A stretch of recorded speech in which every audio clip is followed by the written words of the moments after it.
Continuando falando de força, não há uma figura melhor para a gente trazer aqui no nosso estudo do que José do Egito.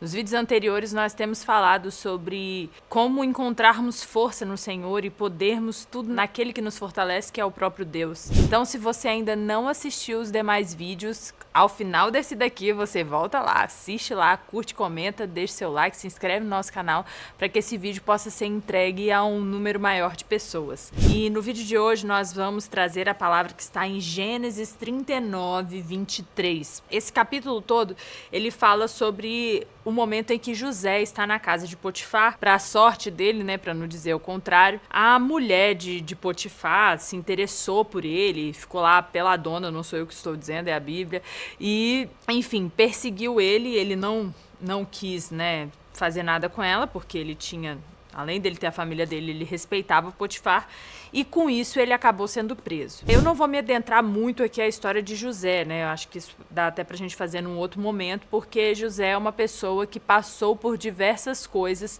e manteve uma postura sempre firme e de esperança, né? A gente não vê, pelo menos nos relatos bíblicos, José contestando Deus, e é justamente sobre isso que a gente falou no vídeo anterior. Enquanto muita gente serve a Jesus com base nas circunstâncias, José, ele permanece fiel a Deus, mesmo passando pelas circunstâncias que a gente considera as piores possíveis, né? Imagina você ser vendido pelos seus irmãos, depois você ser preso, e nós percebemos da leitura que José, ele fica fragilizado, ele sente a dor das coisas que aconteceram a ele, mas em nenhum momento ele contesta a vontade soberana de Deus, em nenhum momento ele utiliza dessas coisas que aconteceram com ele para se colocar numa posição de vítima. O que nós vemos da postura de José e que nós podemos trazer para a nossa vida é se manter íntegro, idôneo e com o olhar naquilo que verdadeiramente importa, independente daquilo que está acontecendo. E eu quero ler esse versículo, que é o 23 do capítulo 39, porque ele diz o seguinte, rapidamente, né? Então, nesse momento aqui, José, ele tá preso porque ele não quis se deitar com a mulher de Potifar e ela inventou que ele tinha, né, avançado nela e ficado com ela, então ele foi preso. Nessa prisão, a palavra diz que o Senhor foi bondoso com José, no versículo 21, e fez com que encontrasse favor aos olhos do carcereiro. Então o carcereiro foi com a cara dele e começou a passar todos os presos, todas as coisas para José cuidar mesmo dentro da prisão. E aí o versículo 23 fala o seguinte: o carcereiro não se preocupava com nada do que tinha sido entregue às mãos de José, porque o Senhor estava com ele e tudo o que ele fazia, o Senhor prosperava. Essa última frase para mim é onde está o ouro, porque o Senhor estava com ele, na verdade as duas últimas frases, o Senhor estava com ele e tudo o que ele fazia, o Senhor prosperava. Que maravilha, não é, meus amigos? Imagina o Senhor estar com você e tudo aquilo que você fizer prosperar. Eu acredito que essa deve ser a nossa busca, né? A nossa busca primária de estar com o Senhor, porque ao estar com o Senhor, naturalmente nós vamos prosperar, porque a prosperidade está em Deus. Então eu não quero que você pense como muita gente que prosperar é errado, até porque prosperar, embora caiba o sentido financeiro da coisa,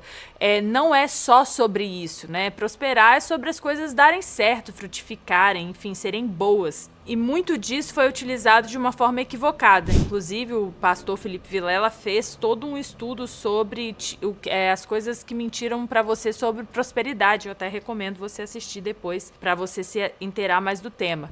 Mas o que eu posso falar aqui nesse curto espaço de tempo é que a prosperidade está no Senhor, as riquezas estão no Senhor, a paz está no Senhor, o amor, a bondade, as coisas boas estão em Deus.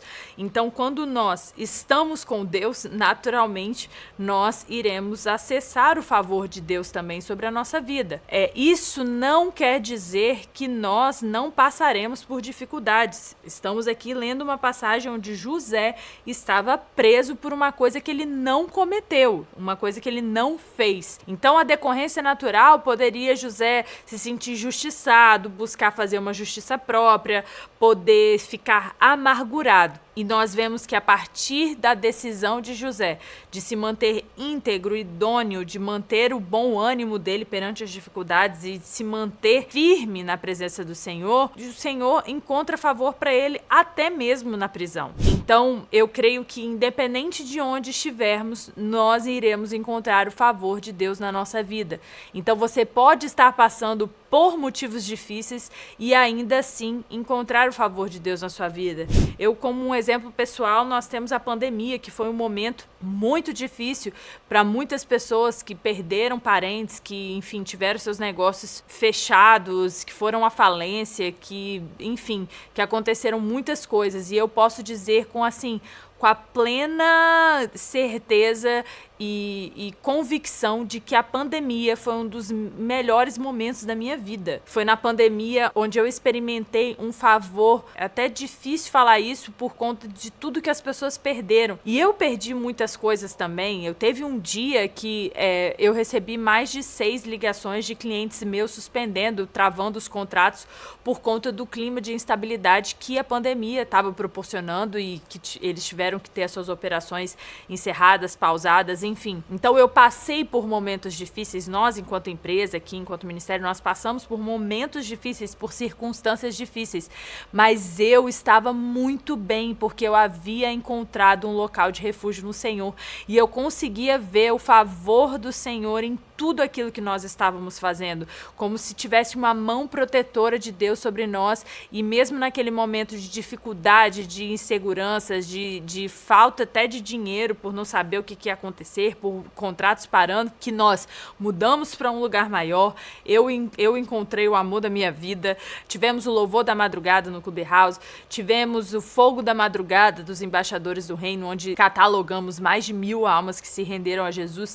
Então foram momentos onde as circunstâncias eram terríveis, mas ainda assim nós sentíamos o favor de Deus sobre a nossa vida.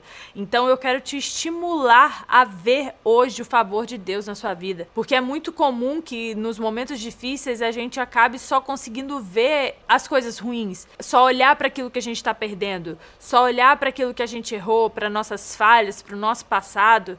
E deixa eu te falar uma coisa, o seu passado já passou, o seu passado já terminou, importa aquilo que você está construindo e que está fazendo agora. A gente deve olhar para trás apenas para olhar aquilo que nós podemos mudar daqui para frente, mas nós não temos como mudar aquilo que já passou, mas nós temos como manter uma atitude correta, mesmo estando em um momento de extrema dificuldade e circunstâncias complicadas. É possível nós percebermos o favor de Deus, mesmo estando em meio ao caos. Eu te convido hoje a ver o favor de Deus sobre a sua vida, independente daquilo que você está passando. Se você crê em Jesus, se você confia em Jesus, eu tenho certeza que você vai olhar hoje e encontrar o favor de Deus na sua vida. Comenta aqui e me fala qual que é esse favor, o que você tem visto de Deus na sua vida no tempo atual.